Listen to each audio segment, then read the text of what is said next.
In a quiet valley, nestled between ancient mountains in China, there lived an old man named Lao. His weathered hands and sun-creased face told stories of decades spent tending the same small plot of land. Though his pockets were empty of silver, villagers traveled for miles seeking his counsel, for Lao possessed something far more valuable than wealth, a profound serenity that never wavered, no matter what life brought. Lao's most cherished companion was a powerful black ox with intelligent eyes that seemed to understand human speech. Together they worked the fields in perfect harmony, the beast's massive strength guided by the gentlest touch from its master. Now Master Zhang, the region's wealthiest merchant, had long coveted that magnificent animal. Whenever his carriage passed Lao's home, he would stop, his silk robes shimmering. "Old man," he'd call, jingling a pouch heavy with coins. "Name your price for that ox, double whatever you're thinking." But Lao would only smile and shake his head. "This ox is not merely my possession, Master Zhang, but my friend. Some bonds cannot be measured in silver or gold." Then one morning, Lao discovered the black ox had vanished. The village buzzed with concern. "You should have sold it when you had the chance," neighbors scolded. "Now you have nothing, no ox, no money." Yet Lao's expression remained unchanged. "Today the ox is gone," he replied simply. "Tomorrow may bring something different." 4 weeks passed. Then at dawn, villagers woke to an extraordinary sight. The black ox had returned, but not alone. Behind it trailed 12 wild oxen, magnificent creatures that had never known a yoke. "What incredible fortune!" the villagers cried. "You've been blessed 13 times over." Lao nodded thoughtfully. "Today we have more oxen. Tomorrow's story remains unwritten." Lao's grandson, Ming, a spirited boy of 16, took charge of training the new oxen. But one afternoon, the most temperamental of the herd threw him violently.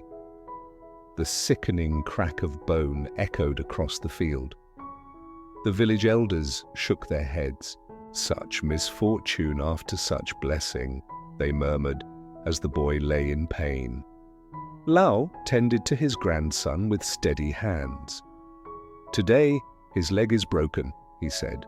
"Tomorrow will speak for itself." 3 weeks later, imperial soldiers marched into the valley with the emperor's decree. War had come, and every able-bodied young man was to be conscripted. House by house, they collected sons and brothers, ignoring the wails of mothers. When they reached Lao's home and saw Ming with his splintered leg, they moved on without a word. That evening, the village elders gathered beneath Lao's ancient plum tree. "How?"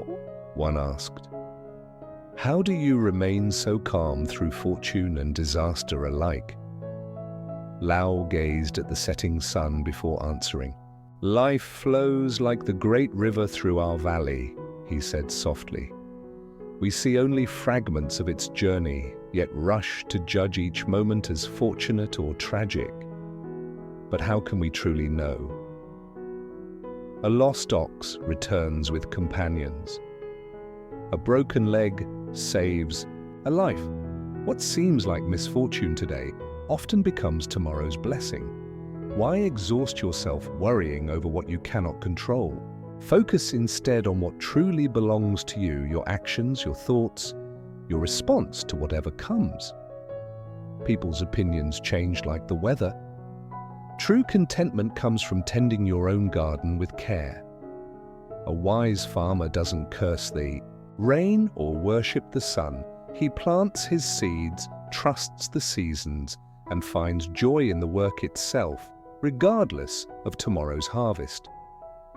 As darkness fell, the villagers carried Lao's wisdom in their hearts, and in time, that small valley became known not for its wealth, but for the remarkable serenity of its people, who had learned to navigate life's river with the patience of the old man and his black ox. If this story spoke to you, consider subscribing for more timeless tales like this. Share it with someone who might need this reminder today. And remember, life's currents may surprise us, but peace comes when we learn to flow with them.